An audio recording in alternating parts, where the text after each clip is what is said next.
Start Network is here. Oh, no punch! I'm real revolutionary right now. Thank you for being the voice of Black America. All momentum we have now, we have to keep this going. The video looks phenomenal. See, there's a difference between Black Star Network and Black-owned media and something like CNN. You can't be Black-owned media and be scared. It's time to be smart. Bring your eyeballs home. You dig?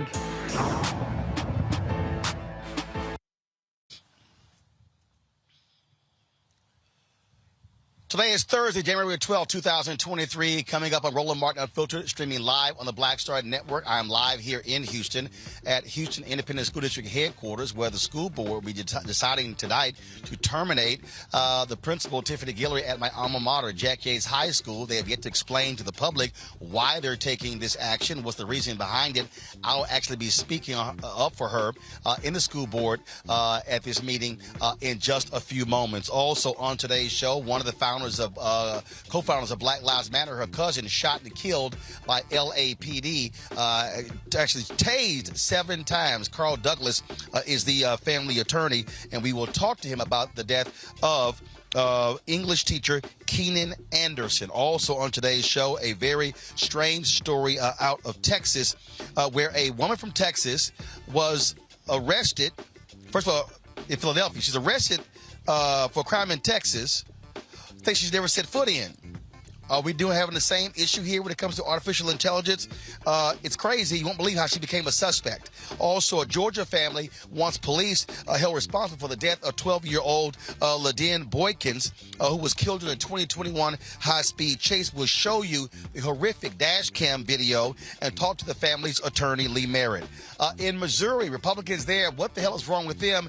They want to get rid of arms. Literally, they don't want women bearing their arms on the floor of the Missouri legislature. Really? We'll actually talk to a lawmaker there as well. Plus, we'll talk to a tax expert to break down the new tax brackets and explain if there's more money in your pocket. Folks, it is time for us to bring the funk on Roland Martin Unfiltered on the Black Star Network. Let's go.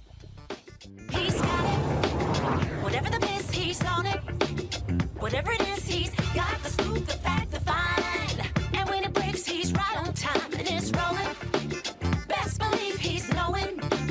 Putting it down from sports to news to politics. With entertainment just for kicks, he's rolling. It's on go, y'all. It's Roland Martin, rolling with Roland now. He's funky, he's fresh, he's real, the best, you know he's Roland Martin now.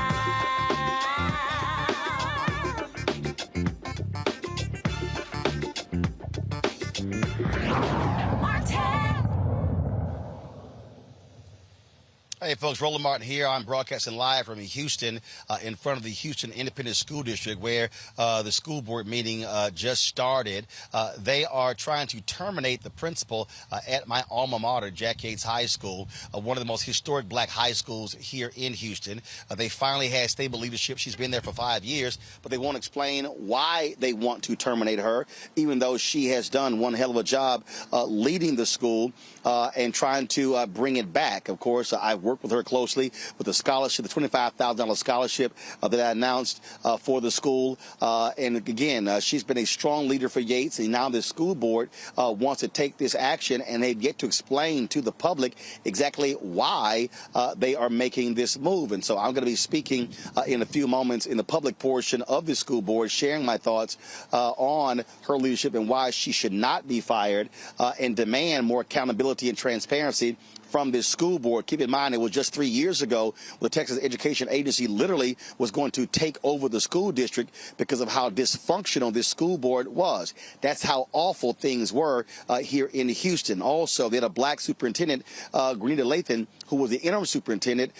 Twice they refused to remove the interim tag. They went out and hired someone else from across the country. She eventually leaves, even though she turned this school district around. And so lots of drama here in Houston, but it is what many call here an ongoing attack on historic black high schools in Houston. And so we'll actually show you my comments when I speak to the school board once they get out of closed session. Let's talk about Los Angeles, folks, where the LAPD have finally released body cam video of the in-custody death of Keenan Anderson. He is the cousin of Patrisse Cullors, the co-founder of the Black Lives Matter movement. Body cam footage shows Anderson flagging down police officers for help after running in the street following a car accident. Anderson then tells officers that they were going to put something in his car when he ran, and officers subdued him and tased him for roughly 30 seconds before tasing him again. Anderson was taken to a hospital after being tased, and about 4 hours later, he went into cardiac arrest and died. Joining us right now is the family attorney for Keenan Anderson, Carl Douglas, noted civil rights attorney there in Los Angeles. Carl, glad to have you back on Roland Martin Unfiltered. So walk us through. Anderson, there was a car accident. He's in the street and he flags down cops for help. Roland, first of all, thanks for having me back on your show again. He was apparently involved in a car accident. He wasn't in his right mind. And initially, he was in the middle of the street when a motorcycle officer encountered him. The officer goes over to where the crash took place and learns from the other participants that Anderson was in fact involved in the crash and may in fact have been responsible. That then sets off a series of interactions where Anderson, clearly not in his right mind, clearly paranoid, is talking to the officer for 7 minutes. When the officer calls for backup, because he's on a motorcycle, to conduct a DUI investigation, other cops come. Anderson freaks out and begins to run in the street of a busy thoroughfare, and in their efforts to handcuff this man, officers put their body weight on him and tased him 7 separate times. They tased him on the back part of his heart, where his heart was. So, is there really any wonder that after 7 tases that contained 50,000 watts of electrical energy coursing through his body, 4 hours later, a dead man lay in his wake, and a 5-year-old boy is now forever left without his father? So, again, this is a perfect example of what we often talk about, how police, when they encounter people who are having a mental episode, how they use tasers and guns when we're dealing with somebody who has a mental crisis. Roland, there is this fundamental notion of officers acting as a warrior mentality, when many times we need them to act as a guardian mentality. Clearly, 75% of all interactions with officers and the public are not violent. But when you have this warrior mentality, regrettably, these kinds of things occur. Clearly, the officers were treating him not with the kid gloves of someone who was then in the midst of a psychological episode, but they treated him like a criminal. When they tased him, they thought that he was reacting and resisting arrest, when in fact, he was scrambling around because he was being stung by the taser, because the taser was being used unreasonably, and it caused pain. So if you tase somebody 7 times in a row, that energy is going to impact the heart, and the consequences to Keenan Allen were sadly predictable. I'm looking at the video right now, and I'm counting literally 7 or 8 officers. So you got 7 or 8 cops, and you need to tase somebody 7 times to subdue them? And there were at least 3 or 4 different officers who just came to the scene. They were unaware of what, if anything, had gone on between the interaction with the cop with the helmet, the motorcycle cop. And they come, and in their effort to handcuff this unarmed man, they press his body against the cement, pushing the very air out of his body. As he struggles to regain his breath, they tase him, which activates his heart. He did have, apparently, cocaine in his body, which is a stimulant. And the combination of those 2 items, regrettably, caused his heart to flutter, and they were unable to revive him after 4 hours later. There you go, 7 times, and they're tasing him in the back part of his heart, for goodness sakes. That training is difficult to accept. It is wrong, and it led unavoidably to his death. It is certainly sad that is the case. And again, this is what we continue to see: African Americans dying at the hands of cops, either being shot or, in some cases, other cases where they put bags over their heads, they get suffocated. And I just keep saying, you have to figure out something in this country where police are not responding to mental crises, because folks end up dying and you don't come back from death. And there's no amount of money that brings you back. The irony is the death of Keenan Anderson was the third death reported by the LAPD this year, and we're only 12 days into the year. Each of those deaths were a function of someone in a mental crisis, and the officers dealt with them as criminals rather than dealing with someone in a mental crisis, which is, again, the essence of all the problems we continue to encounter in this country nationwide.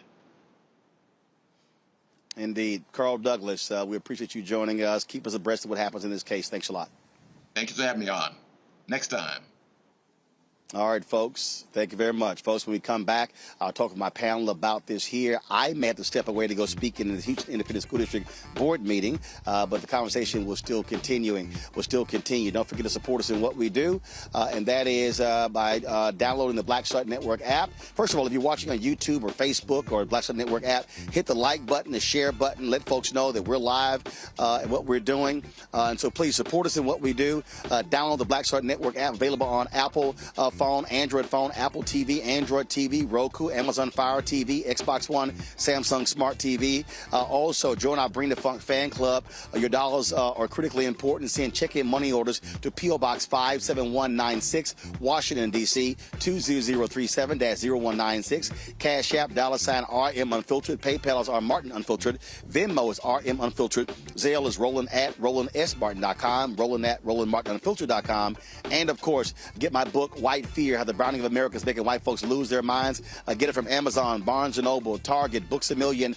Download the copy from Audible or order through your favorite black bookstore. We'll be right back on Roland Martin Unfiltered, broadcasting live here in my hometown of Houston, Texas. I'm Deborah Owens, America's Wealth Coach, and my new show, Get Wealthy, focuses on the things that your financial advisor and bank isn't telling you, but you absolutely need to know. So watch Get Wealthy on the Black Star Network.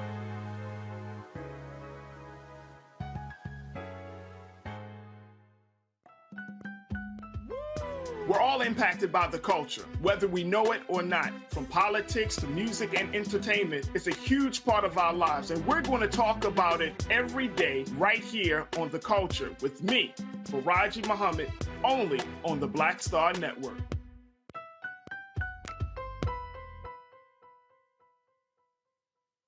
On the next A Balanced Life with me, Dr. Jackie, listen to this. Good fortune happens when opportunity meets planning. In other words, success is no accident. Thomas Edison said that, and it's such a great message as we enter into this new year. Planning for success and balance in 2023, planning for it, and then how to live it. I'm always working towards those goals. I'm always moving in that direction. And if something gets me off track for the goal, I hurry up and determine, oh, wait, you're off track. Get back over here on your track or what you're supposed to be doing, and I continue to work to those goals. That's next on A Balanced Life with me, Dr. Jackie, here at Black Star Network.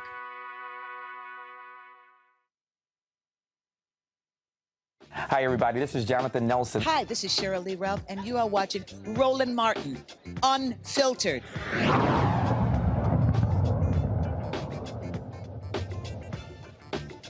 Concerns and future goals of our community are being heard. So thank you all. Look at the Houston Independent School District Board meeting. And so momentarily I'll actually be in this meeting speaking because they are looking to take action against the principal, Jack Yates High School, my alma mater, Tiffany Guillory. And so they'll let me know soon when to call me in to speak. And so when that happens, we'll have Reese or someone take over the show. Let me bring in my panel right now. That is, of course, regular Thursday panel. Erica Savage, founder of the Reframe Brain. Reese Colbert, founder of Black Women Views. Dr. Greg Carr, Department of Afro-American Studies, Howard University. Glad to have all three of y'all here. I'll start this way. And then we'll start with what Carl just said, and we continue to say this over and over and over again, Erica, and that is there has to be reform on these police departments when it comes to how they are treating individuals who have mental crisis. San Francisco actually created a situation where they sent counselors to various scenes. We're seeing this happen way too often here in the United States. Yes, absolutely, Roland. And one of the things that, we definitely need to bear in mind is that since the pandemic of 2020, that there's been a rise, at least a 30% rise in people that are experiencing stress, insomnia, and anxiety. And those are real things. So that's whether or not a person has a diagnosis of having perhaps a mental illness issue or just has a diagnosis standalone. So when we think about that, we think about people that are still struggling since the pandemic, people that are working different jobs. And so then we bring in this gentleman, which not understanding fully what happened before, but even just a cursory look at the video, you can tell that there's something that's not right there. So for a person to run out in the middle of busy traffic would let you know kind of that person's mental state of mind. So, additionally with the 988 crisis line for people that are experiencing perhaps suicidal ideations, it would make sense to have law enforcement folded in such a way that when they do come into contact with someone who seems to be a little bit beside themselves, whether or not that's to an addiction or it's just because they were in a traumatic event, that there be a course of action laid out to get that person help. And then if there are charges that later need to be filed, that can be done. But as long as Black Americans are looked at as beasts, or as I think Dr. Carr said, no human found, as long as we're not looked at and approached with humanity, we're going to unfortunately see the slave patrol carry out what they've been doing for many centuries now. And that has a great impact on our community and many generations to come. Greg, what jumps out is you often will hear if they would say, well, we used the taser and not the gun. Yeah, but you tased somebody 7 different times. And so when you have that many officers, when you talk about trying to subdue someone, and I keep trying to tell folk, again, death is death. It is final. You do not come back from that unless you are Jesus and Lazarus. And so, at some point, you've got to have, and I don't know what the hell the answer is, but people keep talking about, spend more money on training. Well, show me how that's actually made it better. No, absolutely. I mean, here we are rolling on the weekend approaching before the Martin Luther King Jr. birthday holiday. And Dr. King said, as you said many times, near the end of his life, the 3 evils in America: racism, hyper materialism, excessive materialism, and militarism. And this is militarism. Erica just said it. I mean, they're hunting. There are no humans involved. The Los Angeles Police Department, which is where the slogan "to protect and serve" originated, has neither protected nor served, because that's not their objective. Their objective is control, and they exerted it here. I mean, on one of the articles adjacent to this story, LAPD policy states that there's no preset number of times a taser can be used in a tactical situation. It's all military language. The LAPD, and I respect this, like most police departments, are organized to attack a common enemy. And who is the enemy? The people. And who are the most enemy of the people, in the people? Black and brown people, particularly Black people. This is a hunter involved. And so this can't be reformed. It has to be renegotiated. And so, when a cop feels like you can just pull up and do whatever the hell you want and start barking orders, and then you pull out your taser and do it as many times as you want, until they are stopped from doing that, they're going to keep doing it. What will stop them from doing that? Those are the uncomfortable answers that I think we all know, but don't want to articulate. Reese, unfortunately, in this country, the answer is, well, let's just pay a settlement and let's keep it moving. I mean, that's just how these city councils, mayors, and others, police chiefs deal with tragedies like this. Just say, cut a check, and then keep it moving. Yeah, and it's just not good enough. And I think the cops consistently demonstrate why the fear of the police is rational. We saw the young man in this case, he was very much afraid of the police. Mind you, a crime had not been committed.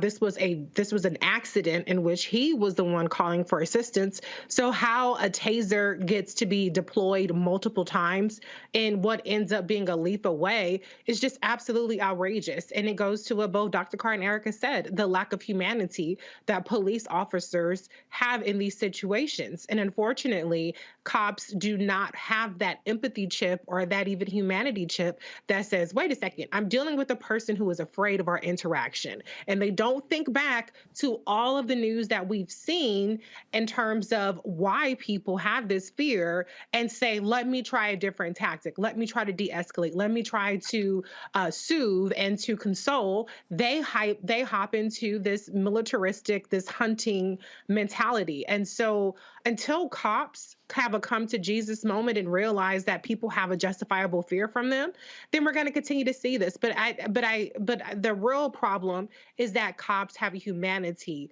issue. They're here for power. They're here to enforce their dominance.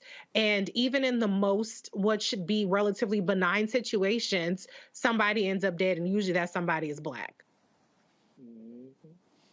Indeed. I want to shift to why I'm here. Earlier, before we go on the air, there were a number of folks who are graduates of other historic black high schools here in Houston, Wheatley, Cashmere, and Sterling.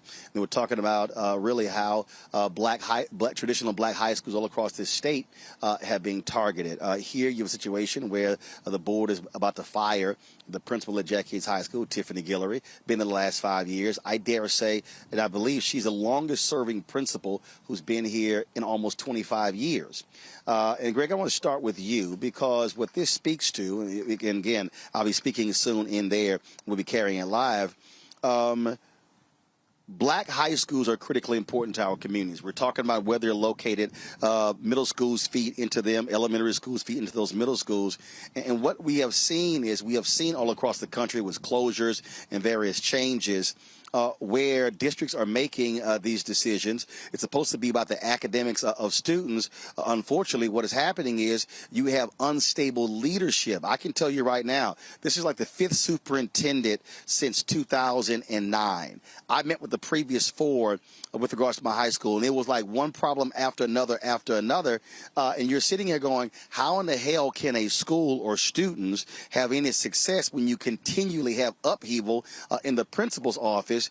And this impacts black students, which impacts black achievement, which impacts black students going to college, which impacts black folks being able to get jobs, which impacts black folks being able to create generational wealth.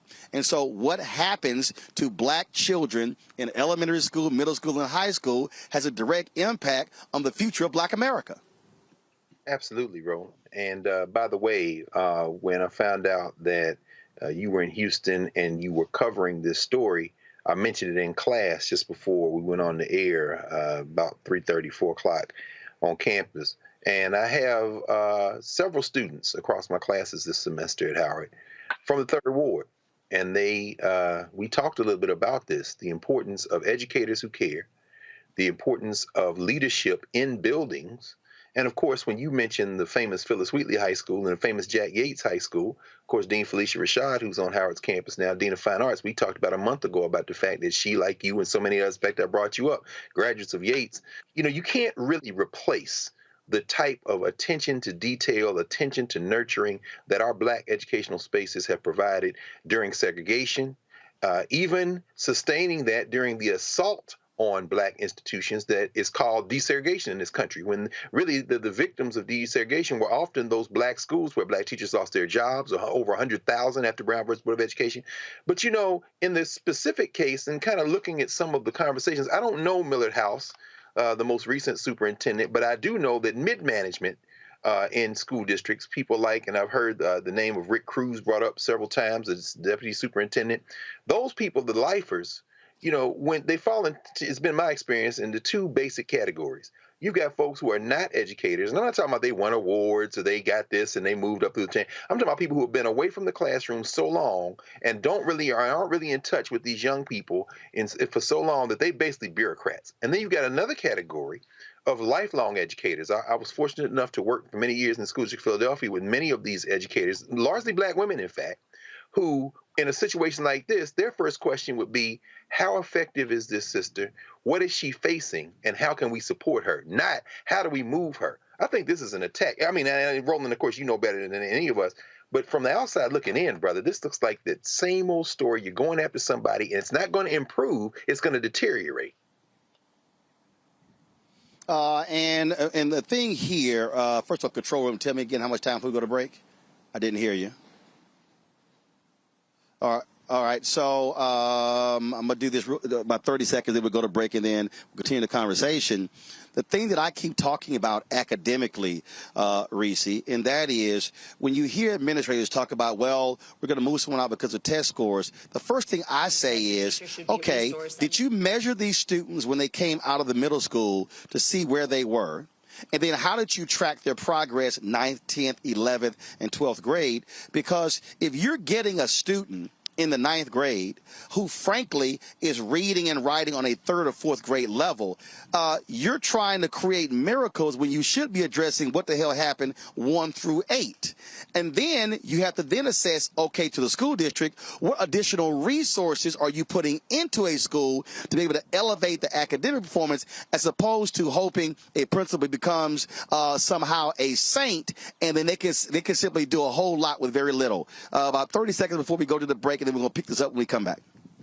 Yeah, honestly, I take any kind of after-the-fact criteria as nothing more than a pretext to justify the decision that was made. Because the reality is, if that's the criteria that you're going to use, then set that up front. And you also don't fire somebody in the middle of the school year if you are evaluating them based on criteria such as school scores and things like that. But we see this time and time again, particularly with Black people, where they want to fire you because you're effective or because you're ruffling some feathers that have nothing to do with your effectiveness, but the ineffectiveness of others.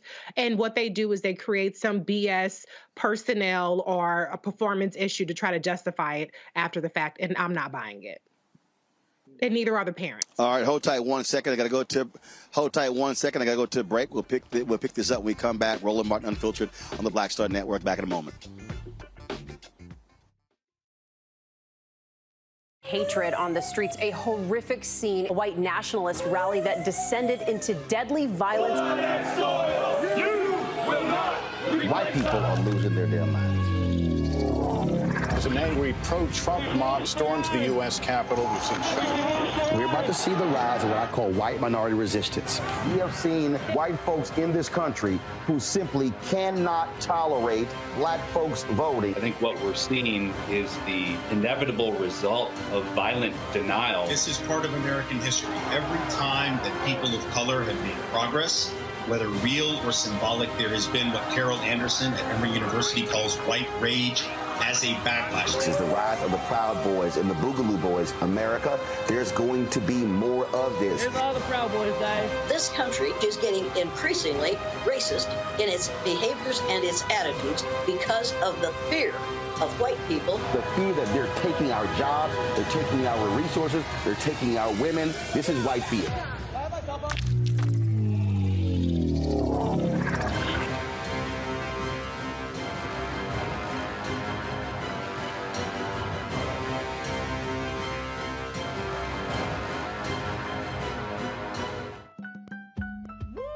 We're all impacted by the culture, whether we know it or not. From politics to music and entertainment, it's a huge part of our lives, and we're going to talk about it every day right here on The Culture with me, Faraji Muhammad, only on the Black Star Network.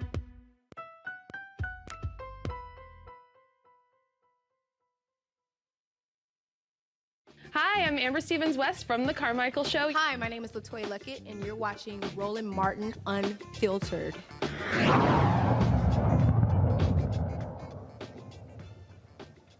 All right, folks, welcome back to Roland Martin Unfiltered, the Black Star Network. Shortly, I'm going to be going inside, speaking here at the Houston Independent School District Board meeting, where they're going to be voting to fire the principal of my alma mater, Tiffany Guillory. She's been there for the last 5 years. They won't tell the public exactly why. They keep saying it's a personnel matter, but alumni, parents, students are very upset by this move they're going to be making, and so it makes no sense whatsoever.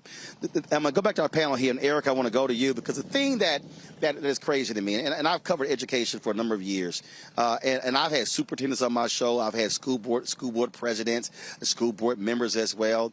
And what always trips me out is when we're talking about student achievement and monitoring, and they always look at what happens with test scores. I always go back to, okay, again, how are you tracking? What is the mastery? How are you doing all of those different things? And then you have folks with the district who want to begin to move people around. And I'm all about, I sort of think about this thing when you look at from a sports standpoint. If you've got an athlete who you're trying to coach up, what you do is you throw more resources at it.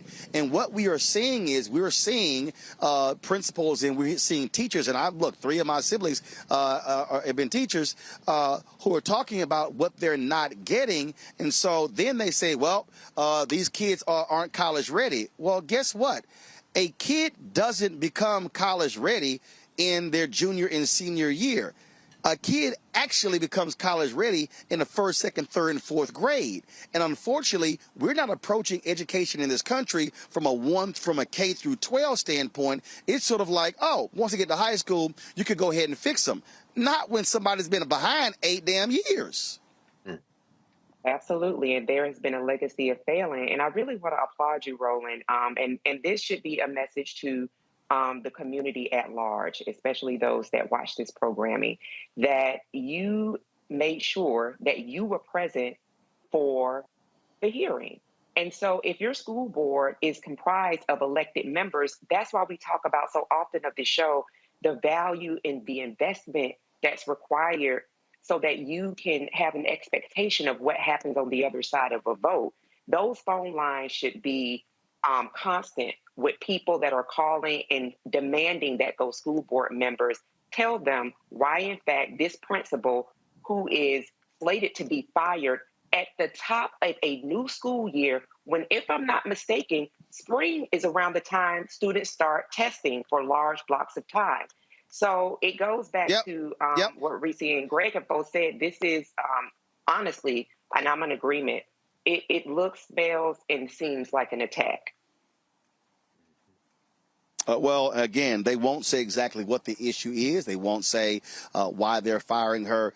But it makes no sense to me that you would fire someone literally at the beginning of the 2nd semester, and there should be more answers. Speaking of answers, let's go to Georgia, where a Georgia family, they have released the dash cam video of the 2021 police chase that killed 12-year-old Le'Den Boykins. Charlie Moore was pulled over for evading police when a chase ensued with Boykins and another minor passenger. A Georgia State Patrol officer performed a pit maneuver to end the pursuit, killing Le'Den. Moore was charged with first-degree homicide by vehicle, aggravated assault on a peace officer, and endangering a child while driving under the influence. Le'Den's parents, Anthony and Tony Boykins, know that Moore has some blame, but officers also knew the children were in the car and continued to pursue Moore against Georgia chase policy. Boykins' parents and the Georgia NAACP President Gerald Griggs are demanding that Georgia Attorney General Chris Card appoint a special prosecutor and ask for the Department of Justice to open up a general inquiry into law enforcement practices in Georgia. The trooper involved in the crash was placed on administrative leave during the investigation, returned to work early last year. To break this down is Lee Merrit, who is who's attorney for the Boykins family. So, Lee, the family is saying that it is against the policy of police there, Georgia State Police policy, to do a car chase if there are minors in a vehicle? Well, the general orders for the state of Georgia state that if you're going to pursue a pit maneuver, not just the pursuit, not just the chase, but if you're going to try to end the chase using a violent tactic that will likely result in seriously bodily harm, injury, or death, you want to do that with only the suspect in the car and no passenger certainly no minors or any other bystanders that would be potentially impacted. So, and so this trooper makes this move. And if that's the policy, how is he still back on the force? It seems pretty clear cut, but they've decided to charge instead Charlie Moore, the driver of the vehicle, who was a friend's father. So there were two young men in the car. One of it was one of the children was Charlie Moore's son, and the other was Le'Den Boykins, a 12-year-old friend of the Charlie's family. And you're right; it should be relatively straightforward. This is the policy. This is a violation, but instead they've charged Charlie Moore with a felony murder. Of course, they're relying on the trooper's testimony to convict him in the trial, and there's been no inquiry about the policy violations. That would be the responsibility of the Paulding County prosecutor to say, hey, here's the policy. When you violate the policy, you committed a crime, and introduce that to a grand jury. The Paulding prosecutor has simply refused to do that. He has not investigated these officers. He has not brought this case before a grand jury, and because of that, we're asking for the Attorney General to appoint a special prosecutor to get the GBI involved to start a fresh investigation, specifically looking at the choice to use deadly force to bring this crash to a stop, or bring this accident to a stop.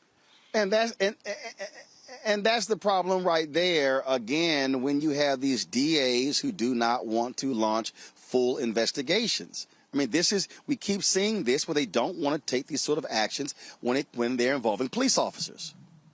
You're exactly right. This is Ahmaud Arbery's case all over again.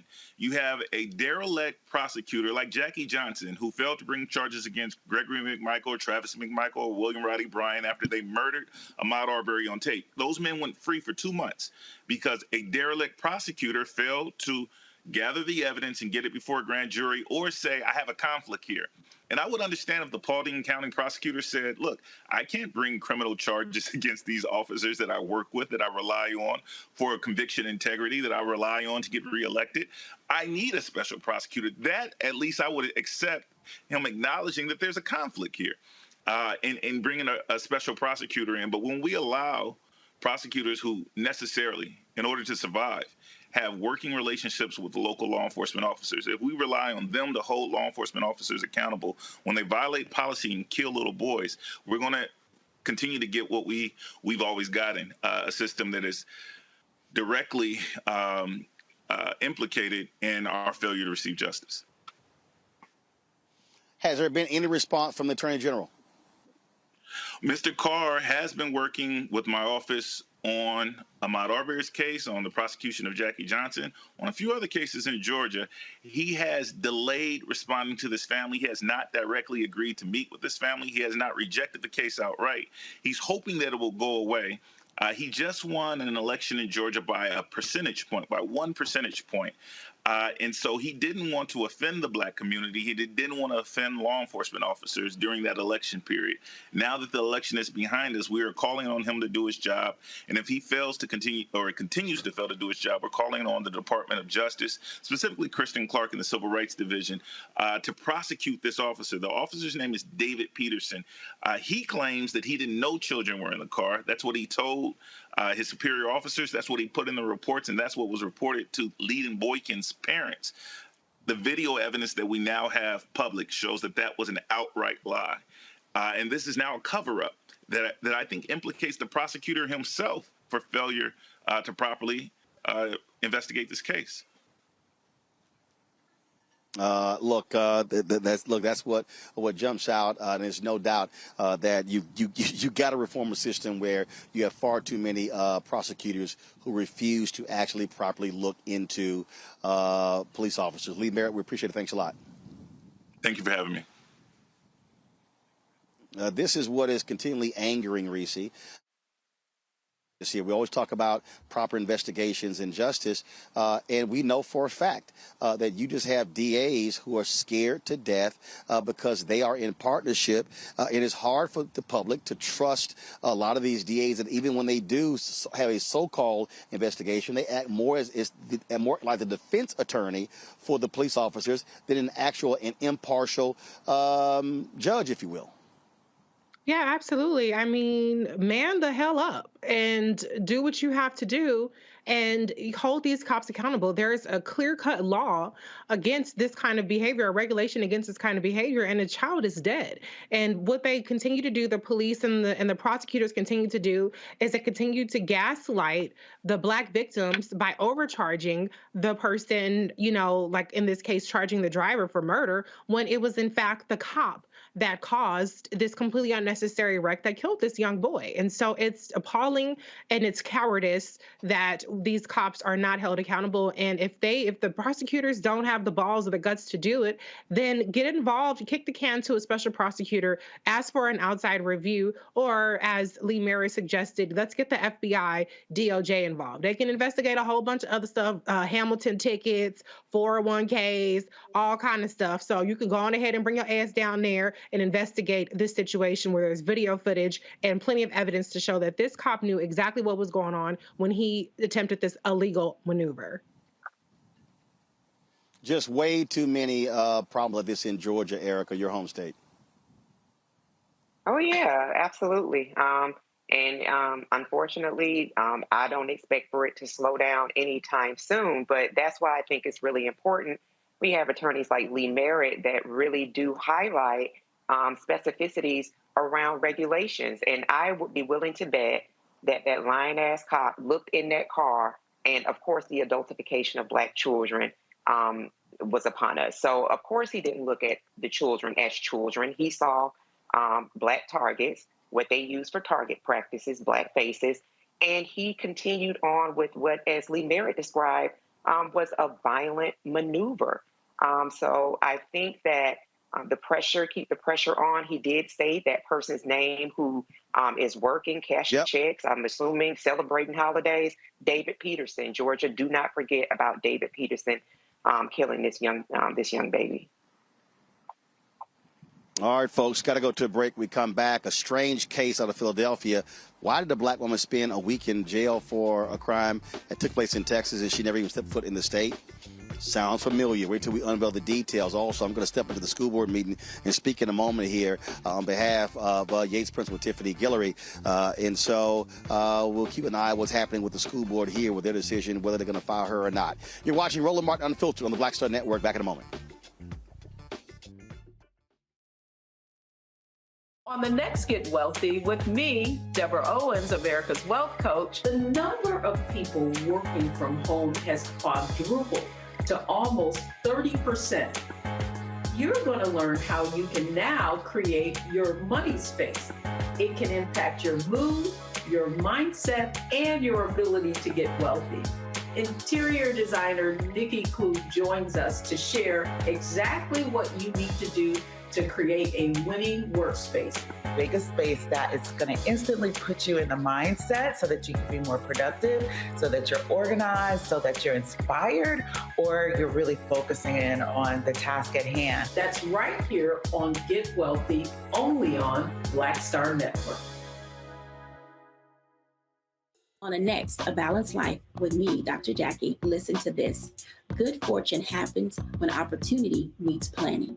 In other words, success is no accident. Thomas Edison said that, and it's such a great message as we enter into this new year. Planning for success and balance in 2023, planning for it, and then how to live it. I'm always working towards those goals. I'm always moving in that direction. And if something gets me off track for the goal, I hurry up and determine, oh, wait, you're off track. Get back over here on your track or what you're supposed to be doing. And I continue to work to those goals. That's next on A Balanced Life with me, Dr. Jackie, here at Black Star Network. Next on the Black Table with me, Greg Carr. Our legal roundtable is back in session as we look at yet another potential landmark case being considered by the United States Supreme Court.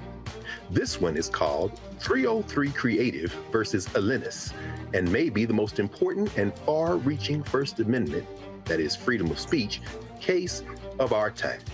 It could, depending on how the court rules, open the door for a return of Jim Crow segregation laws. It's true. If you say we can discriminate against one, you're saying we can discriminate against all. That's on the next Black Table. Don't miss it. Right here on the Black Star Network. I'm Chrisette Michelle. Hi, I'm Chaley Rose, and you're watching Roland Martin Unfiltered.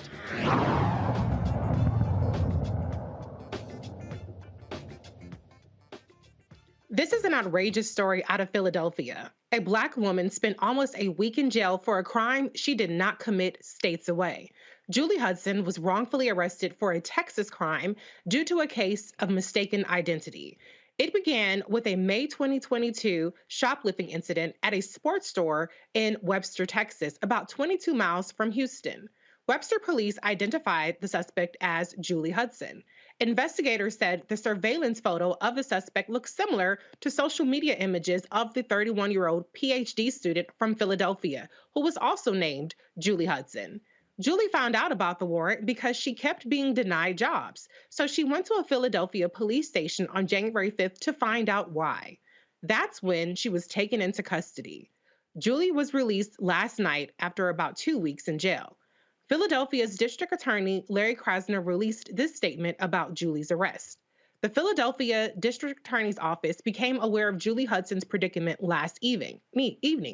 Thanks in part to media reports out of Houston and in Philly, I am not aware of any efforts by Texas authorities to contact my office directly about the misidentification of Ms. Hudson, which led to her arrest by Philadelphia police on January 6th based on a fugitive warrant.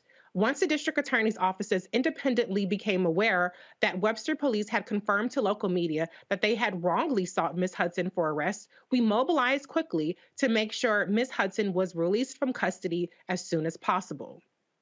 Julie Hudson is a Philadelphia resident who has no criminal record and is pursuing a PhD. What happened to her should not have happened, and her family deserves a great deal of credit for successfully advocating for her freedom and in Philadelphia. I'm also thankful for the quick action of our charging unit led by Supervising ADA Amanda Hedrick, City Managing Director Tumar Alexander, the 1st Judicial District, Northwest Detectives, and Department of Prisons for effectuating Ms. Hudson's release within a matter of hours. I'm proud to lead a prosecutor's office that works closely with law enforcement and the judiciary to ensure a rigorous process of approving arrest and search warrants. Mayor Jim Kenney issued this statement. We commend the rapid response and coordination between the police department, courts, district attorney's office, and Department of Prisons to ensure that Julie Hudson was released as quickly and as safely as possible. We are dismayed by the ordeal that she and her family went through due to an erroneous warrant from another jurisdiction, and thankful that she is now home. We've been in touch with the family. Julie and her sister were scheduled to come on the show tonight, but changed their minds as Julie needed time to process what happened to her. We hope to have them on in coming days. All right, let's go to the panel on this. You know, Dr. Carr and Erica, what is striking about the language in both of those statements was there was still a level of criminality associated with Ms. Hudson's detainment. It was almost like language as, you know, as safely as possible and rigorously. They treated her as a criminal and as though they did her some sort of favor for releasing her after weeks in jail. Erica, let's start with you. What is your reaction to what happened to Ms. Hudson? Terror. The first thing that I thought about was she talked about being denied jobs and doing the responsible thing, which was going then to the police department and finding out that there was a warrant for her arrest. And my thought goes to, so how was she transported? And I can't imagine someone who has had these charges levied against her, which are false charges. It wasn't her. Being transported from her home in Philly to Harris County in Texas and then having to go through that system. And then I started thinking about Khalif Browder. You know, we've been hearing and reading a lot about the cash bail system. I don't want to, I think it may be Illinois, or it's a state within the United States where it was abolished. And please forgive me for not recalling the name of that state at the moment. But thinking about, you know, her being in jail for all of that time for a crime which she did not commit, something as simple and silly as shoplifting. And I'm thinking about what the price of that item was and the criminalization of people who often shoplift. When you think about loss prevention and what the price tag of those things are, is it actually worth having someone jailed for that? Or, you know, can that person be fined? So that she went through something this horrible for a shoplifting charge for a person that she wasn't. from one state to the another state, and that her family effectively had the communication skills to be able to advocate for her to see her released, to hear that statement and to read that statement from the mayor's office and from the Harris County's office. It really, to me, they're not being remorseful about what happened and what could have happened to Miss Hudson during her time in their facilities and being transported. I hope that she takes all of the time that she needs to heal from this very traumatic event, and that it does not severely interrupt her PhD studies as well, because that is a job in and of itself. Yeah, you're so right. I mean, there was a lack of remorse, and I don't know if that's like legalese talk because they might be anticipating a much deserved lawsuit, but I still think it's just not fucking good enough. When you detain a person for a charge that they are not guilty of, that happens states away, and you kind of get around to it once it's become a social media story, that's just not fucking good enough, point blank, and the period. It doesn't matter about how happy you are that now when you patting people on the back for getting her out of jail, which she didn't belong in the first place. It's really, really disgusting, and to me, it's dehumanizing. And not to be a victim blamer here, but Black people, please don't present yourself to the police under any circumstances. Please go get an attorney. Okay. Period. Get you some sort of background check, subscription or something, and let them handle it. Let the professionals handle it, because I know that we think, we're not guilty of anything. Nothing could happen. But this is a prime example of how, the cops will find something. And I can guarantee you that as many Tom, Dick, and Harrys as I know that's white, they have Tom Smith, Jack Smith, John Smith. If they walk their white ass up into a Philadelphia precinct and they share a name with a shoplifter in Texas, they would not be in jail for a week. But Dr. Carr, what's your reaction to this story? No, I think you and Erica have laid this out. I mean, I really appreciate the fact, Erica, that you raised the fact that this is shoplifting. Now, they're trying to remove Principal Guillory at Jack Yates High School. Under her leadership, I understand that Jack Yates achieved IB status, International Baccalaureate status. So you get those honors courses there as the students in there. I'm sure one of the books they probably had to read in their literature course was Les Miserables. So Jean Valjean, we all remember high school when we had to read Les Miserables, and they put him down for stealing a loaf of bread because he was hungry. Shoplifting, and then this sister gets picked up halfway across the continent because her name happens to match. And then the Webster police release a statement saying that they're not even sure if the real suspect's name is Julie Hudson, and then asking the public for help. It's shoplifting. That's number one. Right. And, Larry Krasner, this is an example again of why elections matter. Krasner is one of those DAs who does have a bit of a backbone, and he is not widely loved by the police. I think we should stop calling them law enforcement. They are lawless. We should call them something else. I mean, the hunters, maybe the lawless, and no amount of propaganda, no amount of law and order, no matter how series they have, no matter Chicago PD or what, no matter propaganda trying to humanize these people can displace the fact that all of us who are not police are enemies of the police, because they are out and they are organized to do something to us. Finally, I think it's very important, and y'all both have stressed this, that we frame our relationship not only to policing in this country, but to the systemic problems that policing is just a symptom of. We are not considered human beings. And you're absolutely right, Reese. Do not cooperate. In fact, there's a famous poster from Boston during enslavement, and it says, "Colored citizens of Boston, do not cooperate with the police." I mean, you know what? You might end up in next thing you know, you're in Louisiana. The police are not our friends. And all you police who are good police and you're trying to do your job, guess what? Try harder. Because you're friends. Exactly. And what's interesting too is, we have the former Brazilian president kicking it in Florida, running charges. We have extradition policies even between different states and cities in this country. And so for the Philadelphia police officers to take it upon themselves to arrest a citizen of Pennsylvania, a citizen of that city, when there hasn't been any kind of extradition process, there hasn't been any kind of warrant issued for them.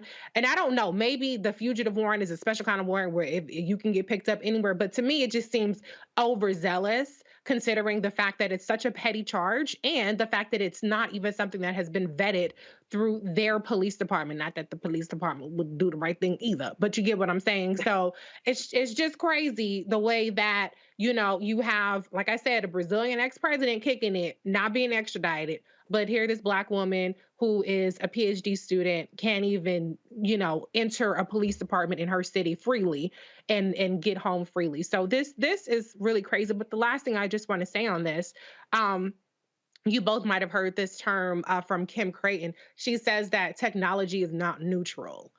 And when we're seeing the rise of this AI, you know, some people use it for fun when you have the apps that create avatars and all kind of stuff, you know. But the reality is, the more of this AI that we're seeing, there is a danger to Black people being misidentified. So again, and I'm not trying to get you arrested on no obstruction of justice. This is not legal advice.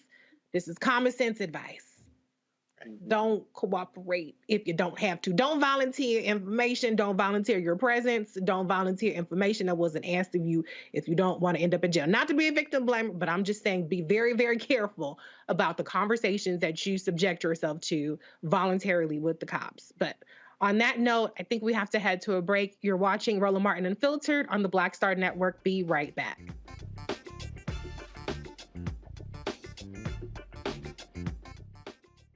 Folks, Black Star Network is here.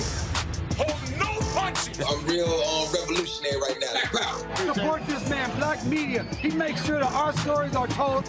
Thank you for being the voice of Black America, Roland. Stay Black. I love y'all. All momentum we have now, we have to keep this going. The video looks phenomenal. See, this difference between Black Star Network and Black-owned media and something like CNN. You can't be Black-owned media and be scared. It's time to be smart. Bring your eyeballs home. You dig?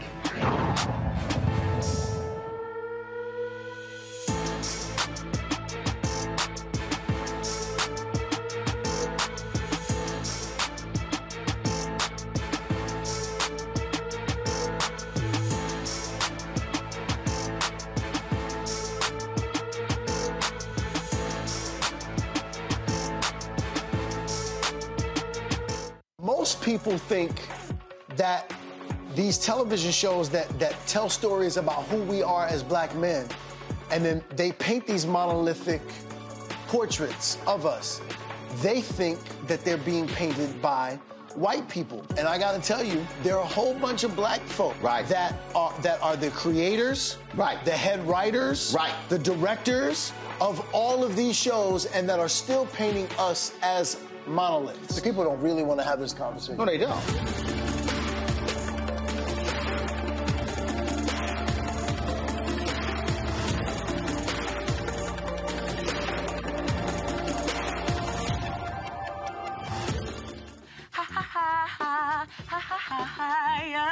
Hey, I'm Antonique Smith. What up, Lana Well, and you are watching Roland Martin Unfiltered.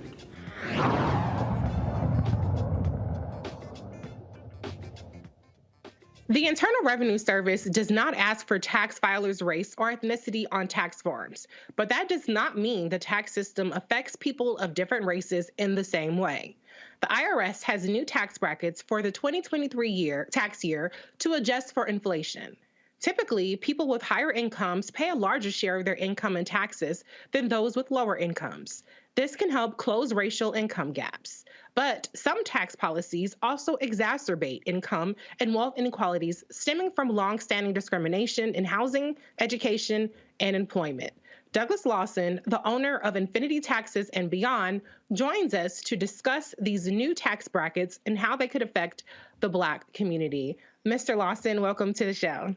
Oh, thank you so much. Thank you for having me, and so excited to just talk about how we can just bring some equity to our community, starting with the tax code and the benefits that come with being educated on this process. Okay, now listen, I'm a finance person.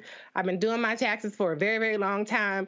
So I was just a smidge surprised to hear that the new tax brackets were racist. So please enlighten me on what that means, that the new tax brackets are racist or are driving racial inequality.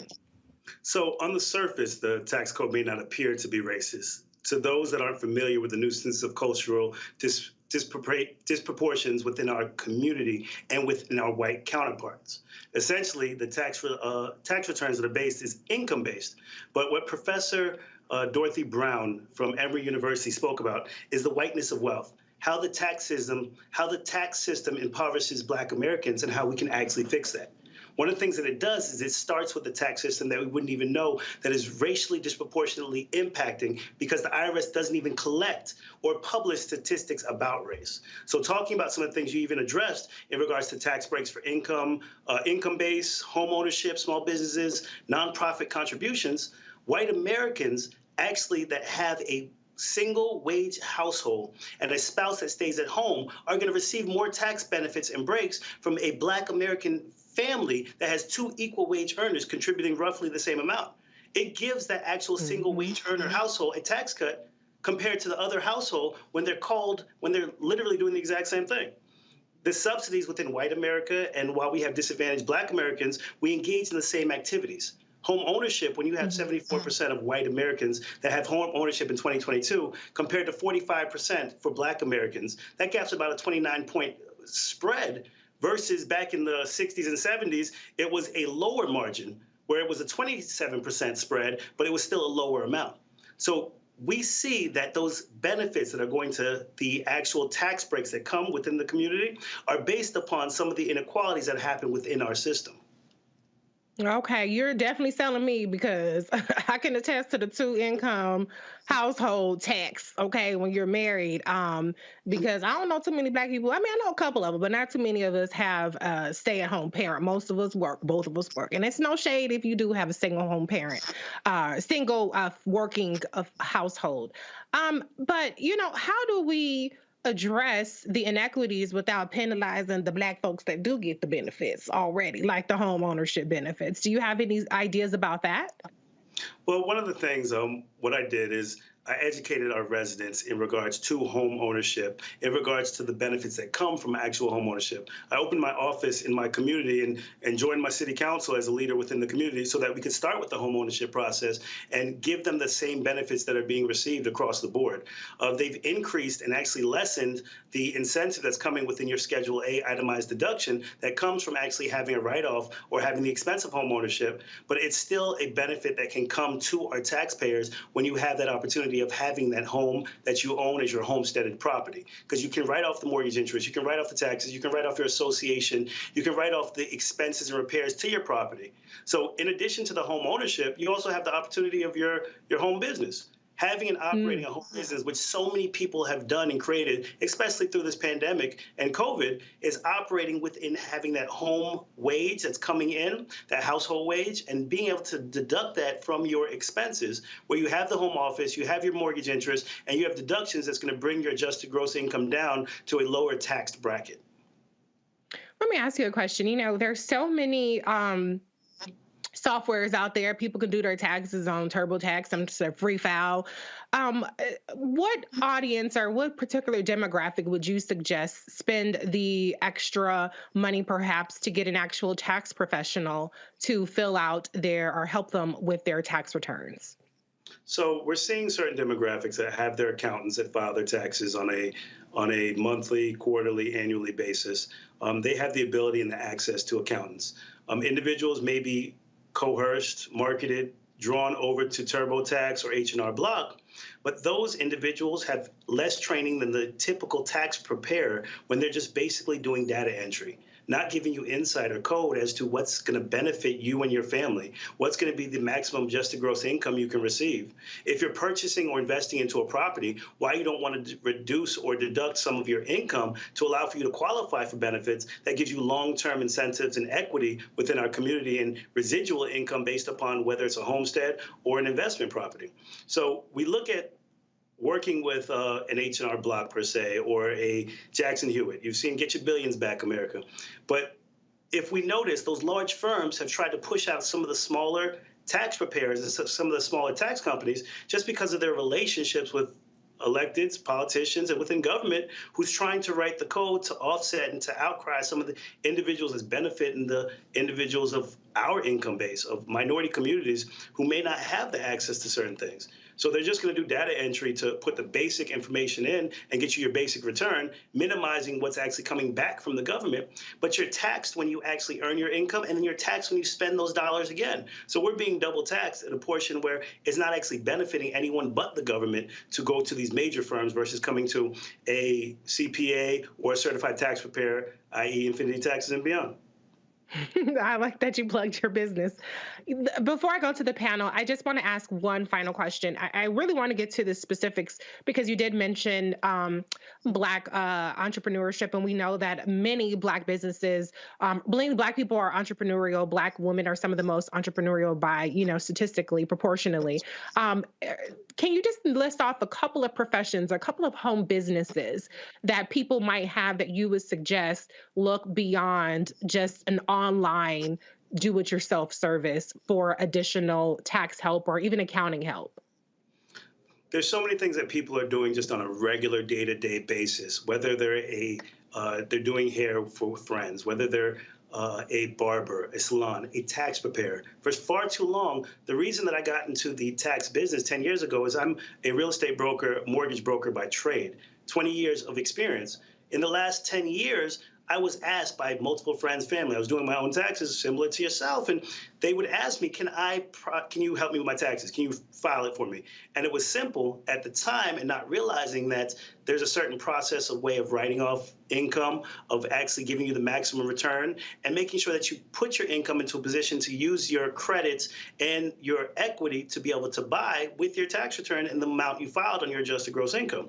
So those years of actually getting that experience and filing and processing taxes, it gave me an opportunity to learn how to actually file returns, how to file taxes, and how to move forward with actually processing them for individuals. So the types of businesses of tax preparer, of barbers, of salons, nails, hairs, marketing, advertising, investing. If you have a virtual office, if you have a online website where you're selling certain drop shipping clothes or drop shipping items, you give the opportunity to have an at-home business. So the simplest thing that I ask my clients to do is get an EIN, register it within your local your state registry, which is Sunbiz here in Florida.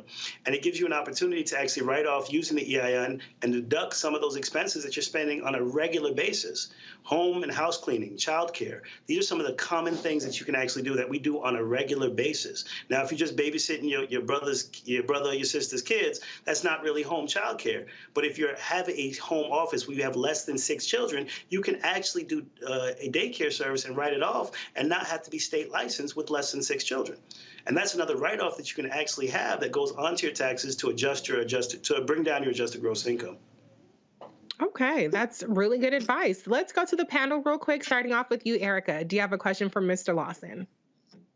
Absolutely. Great information, Mr. Lawson. I want to ask you a little bit about retirement increases. People are able to contribute more to their 401k and their IRA. Could you talk about, and those both increase, can you talk about any racial implications behind retirement, people contributing to their retirement, any racial implications behind that, specifically since sometimes Black families have to take care of not just who's in their immediate household, the extra kind of goes outside of the household as well.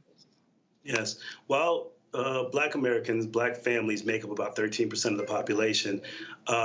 They spend about 10% of the total dollars that's being spent, about $1.3 trillion annually coming from Black families. But in regards to savings and retirement and putting in and maxing out their Roth and their IRAs and their 401ks and investing, we're actually at the lower portion of the savings and investing. So one of those reasons is because of the families being able to not have generational equity being passed down, not having the support of great grandmothers that have given them, their trust funds or their land or their resources to be able to have the opportunity to take care of your seniors and your elders. So you're taking care of them out of money that you're currently earning. So in addition to being taxed twice on the dollars you're spending and the dollars you've earned, you're also providing a support for your great-grandmothers, your grandmothers, your aunts and uncles, and provide that equity to them. So it's minimizing how much we're investing. So when you have the ability to actually invest more dollars, it's not benefiting individuals that's not actually doing the savings. So the advice that I could give is try to make sure that the first 10% you're putting aside to save, where you have your tithes, you're tithing your churches, but you're also making sure you're taking care of your household and your family, and you're saving that money and maxing out on those tax barriers like the Roth IRA that actually reduces your adjusted gross income, that actually has the tax benefits so that when you're of retirement age, you're not paying this large tax on the money that you're being taxed right now. So do our very best to actually save the maximum that you can and take it off of the top versus waiting until you've paid out all your bills, you've paid out all your expenses, and you're in a position where you just can't do it. But understanding that we're in a position where we have to provide for families, we have to try to find the resources. So that's where the other small business opportunities come in, and actually taking advantage of being a small business owner, being an entrepreneur. Because I would say 9 out of 10 people, once they get off of that 9 to 5, they're still doing something else. It's the side hustle that was created during this pandemic that everybody's been doing for years, but became so seamless and so regular within our community because it was everybody locked in the house trying to figure out how to make additional money. Dr. Carr, you get the last question on this one. Thank you, Reese, and thank you, Brother Lawson. I'm thinking about the working poor, the folks who, may not operate a small business, even if it's just them, who are just basically trying to make it from day to day. On one end of the spectrum, we know the President of the United States, Trump, didn't even have his taxes audited when he was president, even though by law the IRS is supposed to do it. And the IRS pushed back and said, well, we don't have the staff to do it. We saw the GOP pass a bill, it's not going anywhere, to try to defund this close to 90,000 IRS employees over the next 10 years that the Democrats got through and was signed into law. I guess the question I'd like to ask you is if you have any thoughts on tax enforcement. I mean, you said, of course, that there's colorblind data collection. They don't collect data on race at the IRS. And something I was reading the other day said it's like 230 million calls annually to the IRS, and they got like 15,000 people to answer them. They're woefully understaffed. What are the implications for poor people?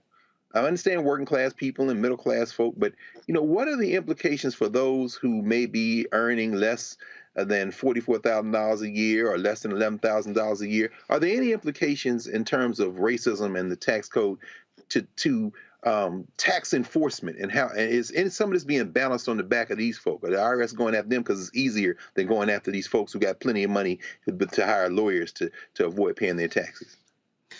Dr. Carr, you hit it right on the head. Essentially, what they've done is created a code that's going to benefit the wealthy, and it's going to penalize the working class, middle class, and poor class, because the EIC credit that comes in is based upon your income level and the number of dependents that you have in your household. If you are below that median, where it cuts off at about $11,000 annually, you're not going to receive any credit. So if you're just barely scraping to get by, whether you're receiving some type of assistance, financial support, government assistance, your family's helping or supporting you to get through, you're not going to receive that earned income credit that you would receive if you're making a higher dollar amount. That is actually one of the main reasons that we had to work with our local, state, and federal lobbyists and government agencies to help to offset and to rewrite this code. And I see what our government's been trying to do with defunding the IRS by removing those jobs and just making it one tax across the board. That's not going to benefit anyone besides the wealthy, because of course they're going to put in tax laws and implications that's going to offset some of the dollars that have been donated to these nonprofits, some of the major corporations and entities. When you have your working class and your poor American that's not going to be able to sustain and pay a equal tax to what a high earning wage earner is going to actually make. So one of the things I sat down and I focused on was local politics, understanding what our property tax looks like and increasing the home ownership. I became elected official back in 2019 and opened up my office back in 2009 in the city I grew up in. That's one of the ways that we can really focus on changing that code, because property taxes, home ownership, and federal taxation is something that we have to address and that we're underutilized and under-resourced in, because the elimination of these jobs is going to, in turn, create less opportunities for people that are trying to still sustain and live in this community. I think our biggest thing we have to focus on is being a part of the decision making, being at the table and not allowing for the decisions to continue to be made for us. And that's where we faltered at, because we've never been really a part of the decision of the code that was actually written for white America. So thank you, Mr. Lawson. That's something we stress here all the time, the importance of local politics and getting involved, because as you said, it's not just the federal tax code, there's local and state taxes that we're impacted by. Real quick, can you give us your website before we sign off? Thank you so much. It's www.infinitytaxesandbeyond.com. We can be reached there anytime you sign in, and we'll have an agent that gets back to you within a timely fashion. I just thank you for the time and giving us the opportunity to talk about tax code and the benefits of filing with the tax preparer. Thank you, Mr. Lawson. You're watching the Roland Martin Unfiltered show on the Black Star Network. We'll be right back.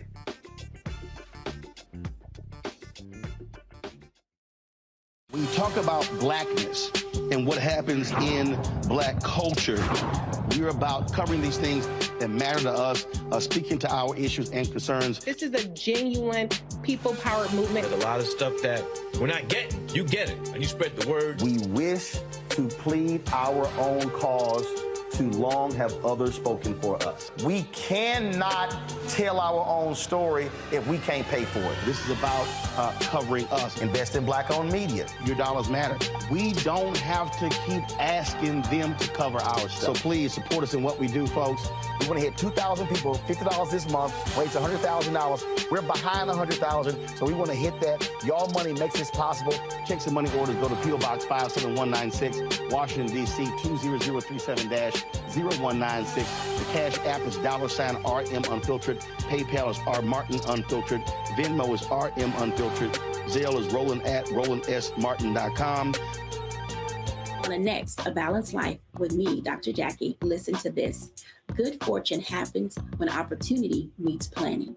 In other words, success is no accident. Thomas Edison said that, and it's such a great message as we enter into this new year. Planning for success and balance in 2023, planning for it, and then how to live it. I'm always working towards those goals. I'm always moving in that direction. And if something gets me off track for the goal, I hurry up and determine, oh, wait, you're off track. Get back over here on your track or what you're supposed to be doing, and I continue to work to those goals. That's next on A Balanced Life with me, Dr. Jackie, here at Black Star Network. I'm Chrisette Michelle. Hi, I'm Chaley Rose, and you're watching Roland Martin Unfiltered.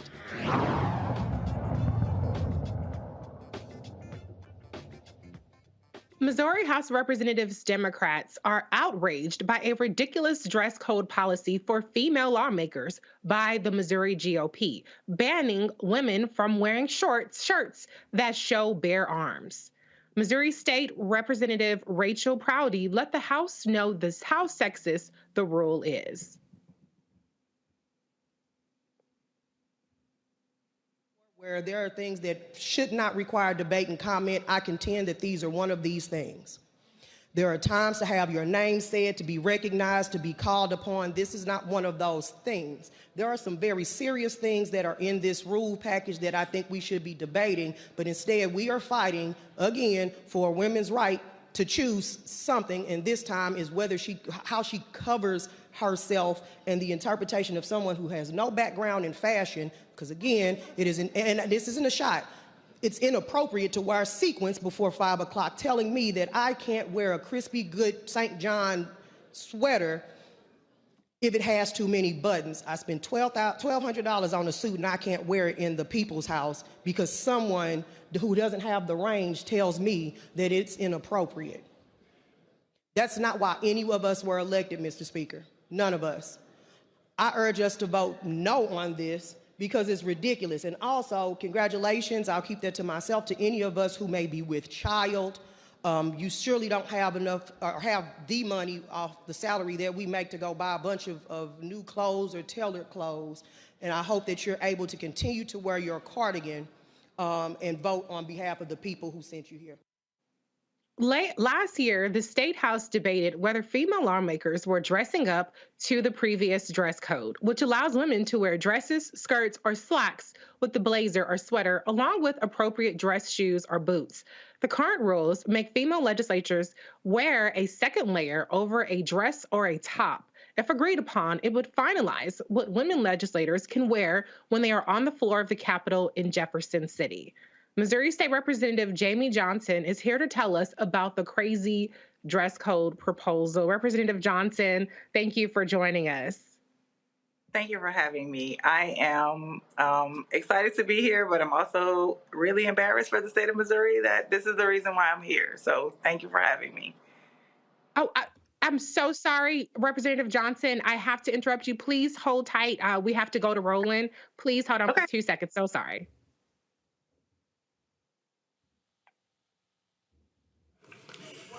My name is Roland Martin. I'm Jack Yates' class of 1987. I flew all the way from Washington, D.C. With regards to this decision regarding Tiffany Guillory at Jack Yates High School. I've dealt with the last 4 superintendents dealing with what's happening at Yates. And finally, we've had stable leadership at Jack Yates. I go back to 2009 dealing with these various superintendents. The reason I gave a $25,000 scholarship, because finally we had a leader who was putting the necessary things in place to improve Jack Yates. I've been inducted into 3 Hall of Fames. National Association of Black Journalists in December 21, and in October, the Society of Professional Journalists. And I was gonna have an event here in Houston celebrating that, and I called her and I said, I wanna have it at Yates because I wanted those students to understand you can go from Jack Yates to be one of the top journalists in the country. And at that event, I plan to announce a $50,000 donation to our School of Communications. But if this board chooses to fire Tiffany, I will pull every dollar I have given. And this district also called me to celebrate for your HISD 100. And if you make this move, I will reject that. Because as you cannot sit here and continue to have upheaval at this school when you have parents and students who understand why you need consistent, stable leadership. I have always wanted to reinvest in Jack Yates. My parents are graduates of Jack Yates. My aunt, a longtime education leader in this district, Pam Lamont, is a graduate of Jack Yates.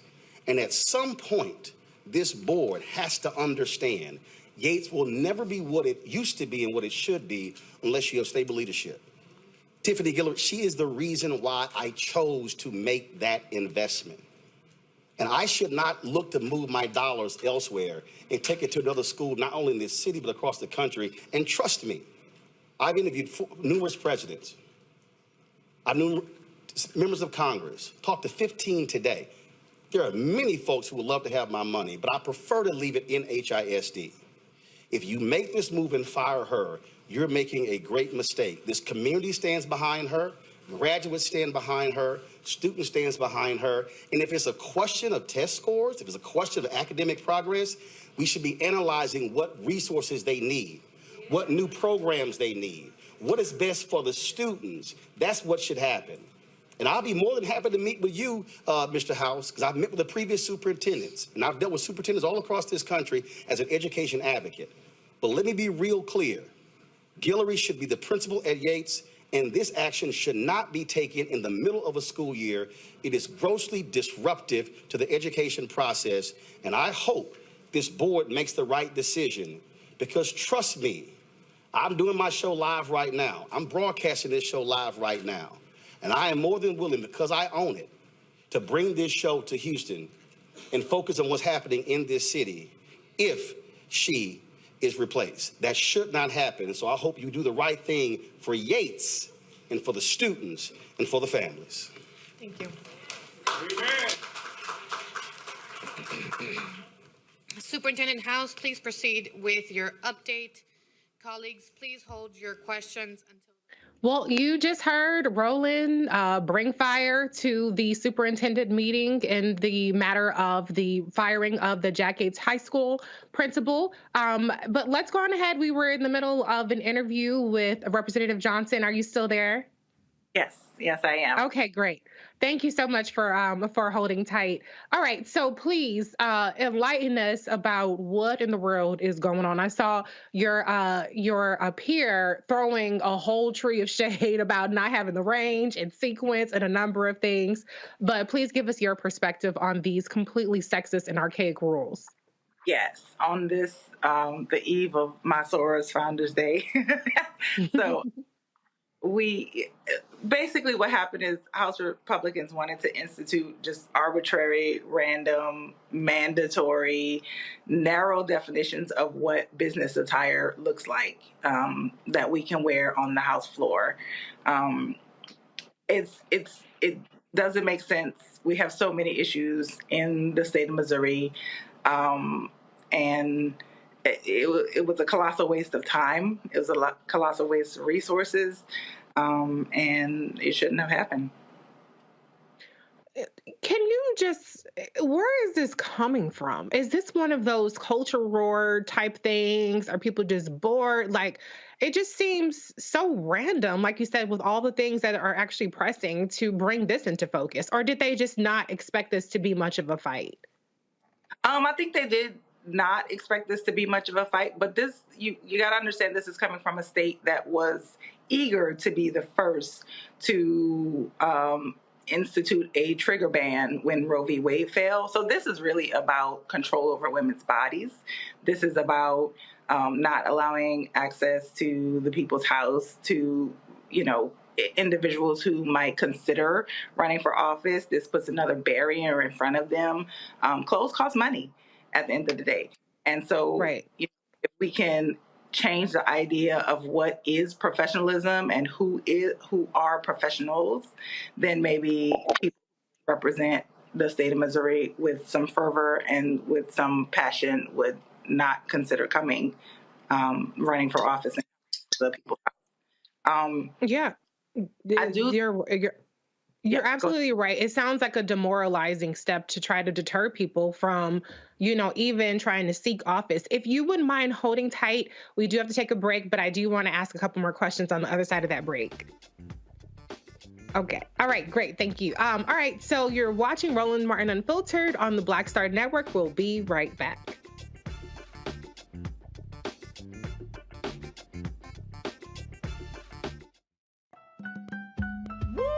We're all impacted by the culture, whether we know it or not. From politics to music and entertainment, it's a huge part of our lives, and we're going to talk about it every day right here on The Culture with me, Faraji Muhammad, only on the Black Star Network.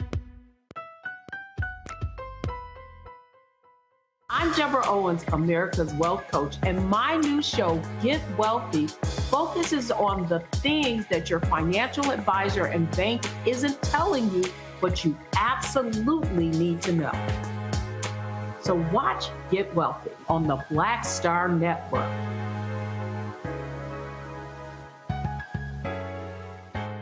On the next A Balanced Life with me, Dr. Jackie, listen to this. Good fortune happens when opportunity meets planning.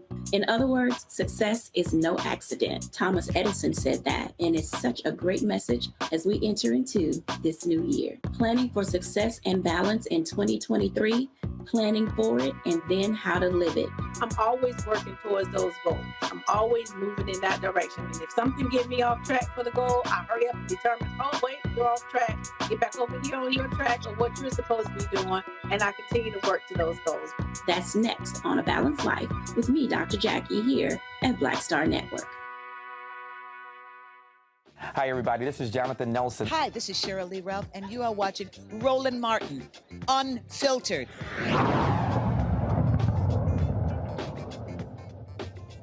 We're talking this ridiculous proposal by the Missouri GOP to legislate against bearing arms for women in the Capitol. We're joined by State Representative Jamie Johnson, who is filling us in on the craziness and the madness.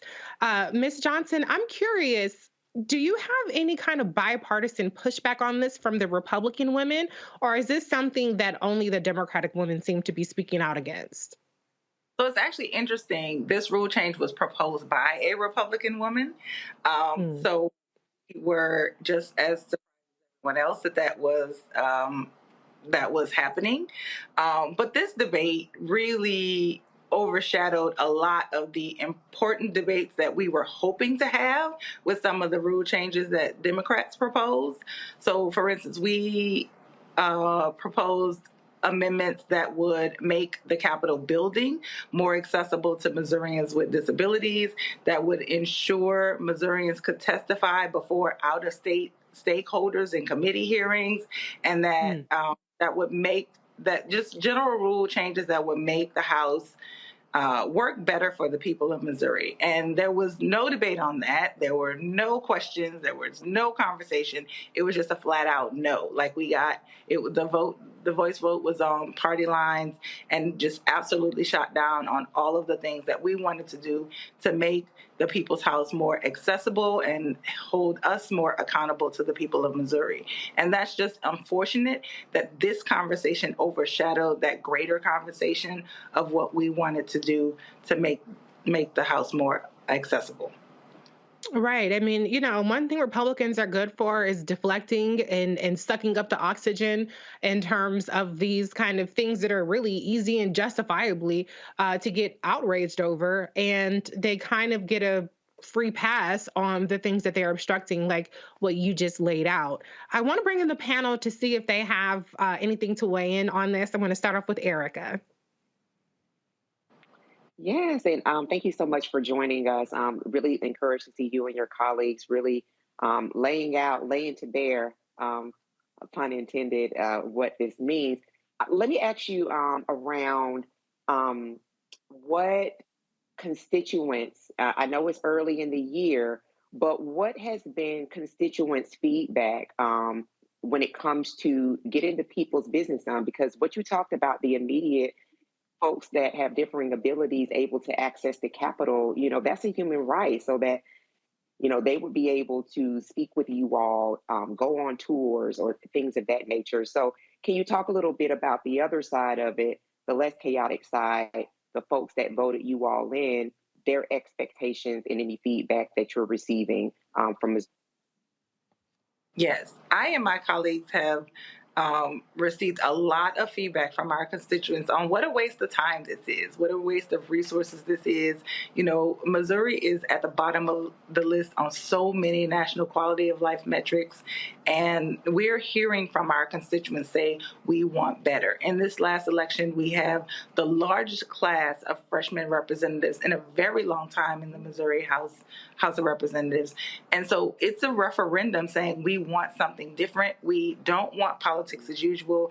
This is, we have one other thing that I need to mention. We've had a GOP supermajority in Missouri for over 20 years. And this kind of debate is what they want to highlight as what's important to them, and our constituents are over it. Like I said, we had the largest freshman class in a very long time in the Missouri House, and I really think it's because people want change. And we heard from them this week after that debate saying, enough is enough, this is ridiculous, let's move forward with the people's business. Ms. Johnson, you did mention about how Missouri, the legislature tried to, be first to enact a trigger ban after the ending of Roe v. Wade. Are there any other kind of anti-women policies that, the Missourians should be concerned about that are coming down the pike from this GOP legislature? Well, I know federally they're looking at a nationwide ban, and that they're looking at contraceptives, and there's a lot of that happening in Missouri as well. There's language that to define what fetal personhood looks like. So, to move that line between a woman as a human being carrying a fetus versus the fetus having its own rights and responsibilities as a person before the fetus is fully able to live on their own outside of a woman's body. So there's a lot of very scary things happening in Missouri right now. And I think that's why a lot of these new legislators were elected in this last election, because people want something different. I also wanted to add that, just as a rule, for me, being the first Black legislator in the state house from my county, I know for a fact that my constituents want something different. This type of rule puts up a barrier to the idea of who could run for office. For instance, when I first was asked to run for office, I was like, why me? I'm a single mom with 3 kids, 2 in college. You know, I'm like a soccer mom. I'm not going to run for office. And then, you know, I decided that, you know, after some further thought, I decided that it was something that I could do, and did the work, pounded the pavement, knocked the doors, and won the election. So I really believe that these types of rules, these definitions of professionalism, these definitions of what looks like we're professional, put up barriers to get people to understand that they have a right and a responsibility to help in this democratic system. And one of those ways is running for office. And professional clothing does not really constitute decorum. Before I was elected, I've watched some of the House debates, and I really wondered why people were screaming. Some people almost came to blows. And all of them were in suits. All of them were in ties, and all of them were in nice dresses and blazers and cardigans. So I don't really understand how they want to equate professional dress with decorum.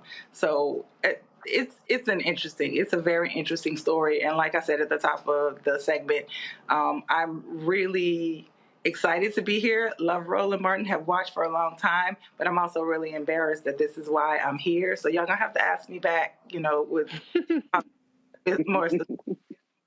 Oh, yeah. I'm so sure that Roland would love to have you back. You know, he's very big on highlighting state legislators, especially somebody with your background who is a prime example of why it's important to get involved and never count yourself too small to make a difference in your state or your local elections. I want to give Dr. Carr a chance to weigh in. Thank you, Reese, and thank you, Representative Johnson. And happy early 110th, looking good for 110. And I will confess that until I came to work at Howard University, I did not know what St. John's was. So I want to say that your colleague, that shade was chef's kiss excellent, because I'm sure many of those hillbillies don't know what St. John's is either. But at any rate, that's really what I want to go with it. I'm assuming, maybe I shouldn't assume, that Representative Ann Kelly referring to earlier. And I noticed she noted that there's an issue of formality and professional atmosphere. I'm wondering if there's some racial undertones even to these white women. I mean, because I'm thinking when you say words like professional and formal, but you sisters, look, y'all wouldn't know St. John's if it slapped you in the face, but you got a lot of nerve. Is this about black women? I mean, because I can't imagine these hillbillies, whatever they got on, is necessarily anything near the style sense that y'all have. I don't know if it's singly about black women, but it is. There are racial undertones there. There's also some undertones of classism. I know a lot of Ann Kelly's, Representative Kelly's colleagues on the other side of the aisle are of the more conservative caucus. And so, you know, people are coming in, and we know what the general stereotype of MAGA folks are, right? And so, right, of the situation, you know, we want to shore up these rules so that we are all understanding that we have to be professional. I mean, I've seen some of the Republican women in beautiful blanket ponchos and complimented them on them, and they were super cute, you know. And those are things that they can't wear now because their colleague has come for them. It's really about freedom. It has racial undertones, and with the history Missouri has not. Listen, I'm a freshman. This is my second week on the job in the legislature. But I'm sincerely not surprised. Not surprised at all. Well, Representative Johnson, Missouri is very fortunate to have you and the new wave of lawmakers. And so thank you so much for joining us and letting us know about what's going on in your state. Thank you. Thank you for having me. I appreciate it. Of course. And let me just say, if you cannot concentrate with arms being exposed, then maybe you need to get a new profession, because that ain't got nothing to do with women being unprofessional. It got something to do with maybe you being a little bit of a pervert, okay? Because I ain't that turned on by nobody's arms to where I can't concentrate, all right? But let's go on ahead and head to a break. We will be right back with more Roland Martin Unfiltered on the Black Star Network.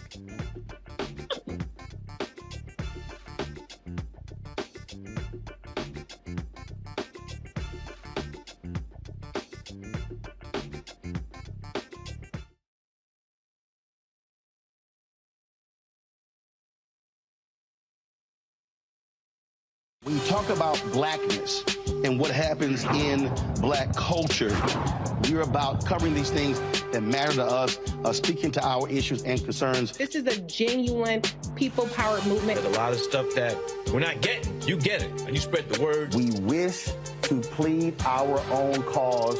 Too long have others spoken for us. We cannot tell our own story if we can't pay for it. This is about covering us. Invest in black-owned media. Your dollars matter.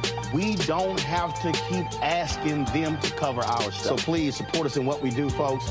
We want to hit 2,000 people, $50 this month, raise $100,000. We're behind 100,000, so we want to hit that. Y'all money makes this possible. Checks and money orders go to P.O. Box 57196, Washington, D.C. 20037-0196. The Cash App is $RM Unfiltered. PayPal is R Martin Unfiltered. Venmo is RM Unfiltered. Zelle is Roland@RolandSMartin.com. On the next Get Wealthy with me, Deborah Owens, America's Wealth Coach, the number of people working from home has quadrupled to almost 30%. You're going to learn how you can now create your money space. It can impact your mood, your mindset, and your ability to get wealthy. Interior designer Nikki Klug joins us to share exactly what you need to do to create a winning workspace.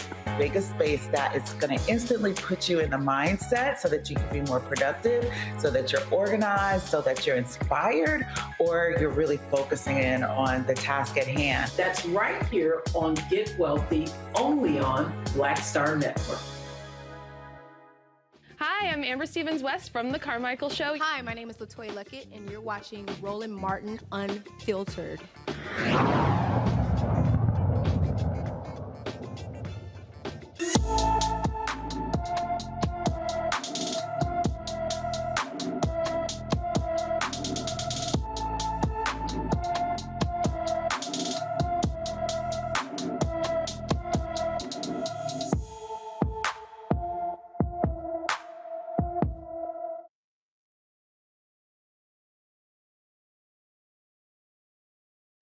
Sierra Chapman has been missing since Christmas Day. The 30-year-old Dayton, Ohio woman is 5 feet 5 inches tall, weighs 123 pounds, with brown hair and brown eyes. Sierra was last seen wearing a short-sleeved Tommy Hilfiger shirt, blue jeans, and black boots. She also has a tattoo on her neck that says Jaden. Anyone with information about Sierra Chapman should contact Dayton Police Department at 937-333-1070. 2 Illinois EMS workers are charged with first-degree murder for placing a patient face down on a gurney, leading to his death. Lifestar EMS workers Peter Cadigan and Peggy Finley were called on December 18th to assist Earl Moore, who was suffering from hallucinations due to alcohol withdrawal. Springfield, Illinois police have released body camera footage from the night that Moore died. Moore could not walk, so officers assisted him to the stretcher. Cardigan and Finley then placed Moore face down in the prone position, securing him to the stretcher before transport. The coroner's report says Moore's cause of death was compressional and positional asphyxia due to prone face down restraint on a paramedic transportation stretcher due to straps across the back. I'm going to go to the panel really quickly on this. You know, we are accustomed to hearing about the disregard for life, Black life in particular, when it comes to the police officers, but God damn it, the EMS workers are doing this kind of negligence to, or alleged negligence to people they're called to assist. That was supposed to be one of the solutions to police brutality, is getting actual medical professionals involved. Dr. Carr, your reaction to this story? Well, yeah, I mean, I think you're right. You're right, Reese. But again, I mean, we live in a society. I don't know anything about Lifestar Ambulance Service, and they have gone silent. But if we're talking about outsourcing, if we're talking about private contracts, I mean, there is a culture of impudence when you call for help. And so, they're taking their cues from the Patarollers. And in this case, the police released video footage, it seems to me, probably in part to say, hey, look, this time it wasn't us. But this is part, this is part of a larger culture. What did you do to stop it? I mean, it's Lifestar private company that's contracting with the municipality, and by the look of those mugshots, I don't know that I would call either one of them people to come help me or anybody else I cared about. I know that's right. Erica, Dr. Carr brings up such a good point. When we're talking about the privatization of healthcare, one of the things that Republicans like to have you believe is that privatizing healthcare is the solution to getting the best medical care. But we see that that's not necessarily the solution. And in this case, it was actually a deadly result. What is your reaction? Sure, a 35-year-old man, a week before Christmas, dead. We hear these stories too often, and Reese, thinking about your home state of California, with the number of brush fires that happen, as you well know, some of the wealthier people are able to afford to have those private services of firefighters, who people call first responders. They kind of loop them all into that category, to come out to secure services outside of having to call 911. So, here we see not understanding how Lifestar, who they are, how they, what their role was, but that these two people that were working for them, looking at Peter, that's a big man. That was one of the first things that I saw. And so when we see him strapping those straps even harder, just think about, I think it was 3 different straps, or maybe 2 straps that he placed over the man's body. To see him do that, and the weight that he moved in doing that, I'm wondering at what time did this 35-year-old man expire? It was just really horrifying to watch that and know that police camera footage was covering that as well. So in terms of the outcome of this, I definitely hope his family sues the hell out of everybody that should be sued, and that it looks like Peggy and Peter are going to be in jail for a while, because they don't look like they have anything close to that $1 million bond. And I really hope that they do serve the maximum time in prison for this homicide that they both committed. Absolutely. Unlike when it comes to cops doing this kind of stuff, there are very swift and appropriate charges in this case. And so they're going to find out that blue line don't necessarily extend to them, even though that's who they're clearly taking their cues from. Let's move on to the next story, though. The attorneys for the former Grand Rapids, Michigan police officer who shot Congolese immigrant Patrick Lahoya point blank in the back of his head during a routine traffic stop wants a judge to throw out the second-degree murder charge against him. In a motion, Christopher Scher's defense team gave the following 3 reasons he should not stand trial for Patrick's death. Michigan law permits Officer Scher to use deadly force to prevent Patrick Lahoya from fleeing and to effectuate his arrest. Under legal authority given to Officer Scher by the state in response to force used by Lahoya and in self-defense. That's his quote. That's his statement. The motion also asks a Kent County Circuit judge to overturn the October ruling that Scher stands trial for the April 4th, 2022 killing of Lahoya. Dr. Carr, defense attorneys can ask for anything, but you for damn sure are not going to get it necessarily. To bring charges already, there's a higher degree of vetting and standard that prosecutors use. And so this definitely seems desperate. And last I checked, the back of the head don't sound like self-defense to me. What's your reaction, Dr. Carr? No, I agree. I mean, and like you said, the judge listened to 2 days of testimony. And it just reinforces the fact, and of course, as you say, Reese, and correct, of course, accurately so, you want a zealous defense. So attorney's going to throw everything against the wall and see what sticks. Unfortunately, when you're dealing with killers, with paddle-rollers, with hunters, with these people, the police. You're talking about people who go into a situation with a license to kill and with a whole lot of leeway and the protection of the state. What we don't know is how this appeal will be ruled on. It could be very well that this will be taken into consideration. And that's the tragic thing, because that was an execution. We all know it. But the executor is protected by this system, and law be damned. So the lawyer is doing what the lawyer is supposed to do: defend his client. And in this case, his client's a killer cop, and the killer cop gets the advantage of basically having a license to kill. So now we have to wait and see what's going to happen. Wait and see. That seems to always be the case with what seems like a never-ending number of cases around police violence, particularly against Black people. Erica, I want to get your thoughts on this next story. U.S. Attorney General Merrick Garland appoints a special counsel to investigate the classified documents found at President Joe Biden's home and former private office. Garland appointed Robert Huer to investigate, along with the Republican-led House of Representatives. The appointment comes after Biden's aides located documents with classified markings at 2 separate locations inside Biden's home in a locked garage.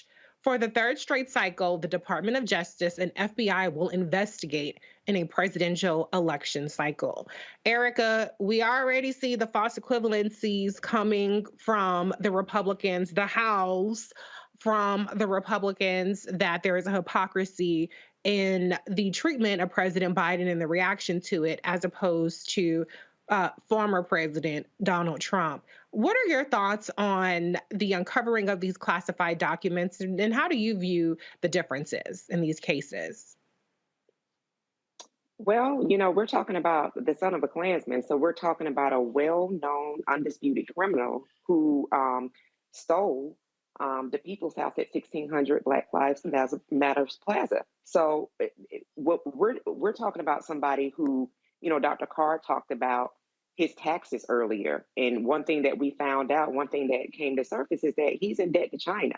So we're talking about a whole national security problem when we're talking about Donald John Trump.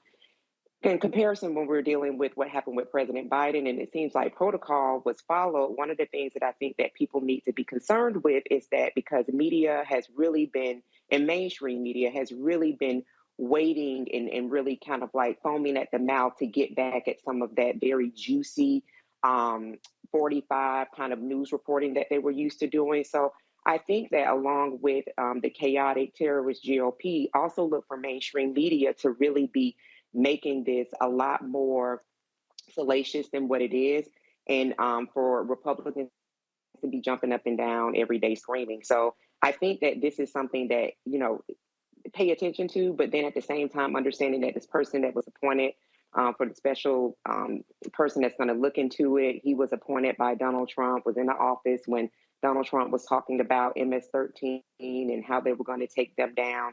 So I would say, hear it, but definitely don't ingest it. There's no comparison.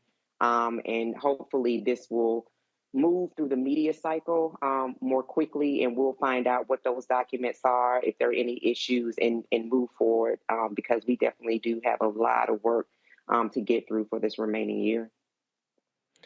Yeah, but one thing I have to admit, politically though, I think this is a little bit of an issue. We know that the attention span of the political media and even the political public is very short and very much prone to false equivalency. And so I do have to admit this was sloppy on the part of President Biden in terms of the way that he stored, or maybe he was unaware of the classified material. So I do think that this opens him up in a way that really is not helpful.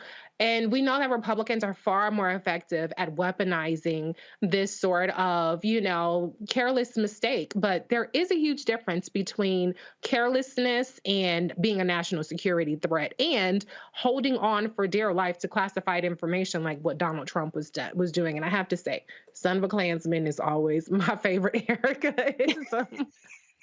So thank you for that. Well, listen, the show is coming to a close, but I do have to get to this one last story. which is about a California redlining settlement. The largest bank headquartered in Los Angeles will pay $31 million for allegedly engaging in lending discrimination. This is the largest redlining settlement in the Department of Justice history. The DOJ claims City National Bank engaged in redlining in Los Angeles County from 2017 through at least 2020. Engaged in a pattern and practice of discrimination through redlining. Specifically, City National Bank avoided providing home loans and mortgage lending services to majority Black and Latino neighborhoods throughout Los Angeles. The illegal conduct that we allege in the complaint took place between 2017 and 2020. City National has agreed to resolve the government's lawsuit by entering into an agreement known as a consent order. This requires City National Bank to make numerous investments and take significant actions that will have a positive impact on Black and Latino neighborhoods. City National, as Assistant Attorney General Clark mentioned, has agreed to spend more than $31 million to address these inequities. This is historic in terms of this marking the largest redlining settlement that the Justice Department has secured with respect to a bank or lender. Redlining is the practice of preventing Black families in particular from amassing and maintaining wealth in the same way that white families could, resulting in the growth of the racial wealth gap and housing insecurity. I peeped Assistant Attorney General Kirsten Clark. She is always on the job. They have been on fire in terms of not just this kind of settlement, which is historic, but in terms of the way they've held cops and vigilantes accountable for, crimes, civil rights crimes, hate crimes, and things of that nature. And so shout out to her. I know there's complaints about Merrick Garland, but I'm not letting nobody say a crossword about Kirsten Clark. All right, y'all, listen, Roland, handed the reins to me in the middle of the show, but it has been fun filling in. You did that, boo. Knocked it out the park, Reese, as always. Thank you. Oh. You know, y'all my favorite crew. The only people I'd want to do this with. But I have to thank you, Dr. Carr, as usual. I wish I would have been able to get you in on the Kristen Clark segment because I know you got something to say. And thank you as I got it. Okay. And thank you as always to the beautiful Erica Savage Wilson. And thank you, Roland Martin and Filter family, for tuning in. Shout out to Roland for holding it down at Jack Yates High School for his principal. And that's it, y'all. That's it. That's all. I got 20 more seconds, so I'm just going to say holla.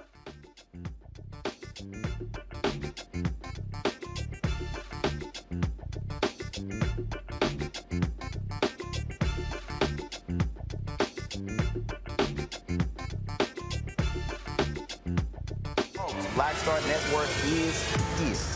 Hold no punches. I'm real revolutionary right now. Support this man, Black Media. He makes sure that our stories are told. Thank you for being the voice of Black America, Roland. Stay Black. I love y'all. All momentum we have now, we have to keep this going. The video looks phenomenal. See, there's a difference between Black Star Network and Black-owned media and something like CNN. You can't be Black-owned media and be scared. It's time to be smart. Bring your eyeballs home. You dig? Pull up a chair. Take your seat. The Black Tape with me, Dr. Greg Carr, here on the Black Star Network. Every week, we'll take a deeper dive into the world we're living in. Join the conversation only on the Black Star Network. Hi, I'm Dr. Jackie Hood Martin, and I have a question for you. Ever feel as if your life is teetering and the weight and pressure of the world is consistently on your shoulders? Well, let me tell you, living a balanced life isn't easy. Join me each Tuesday on Black Star Network for A Balanced Life with Dr. Jackie.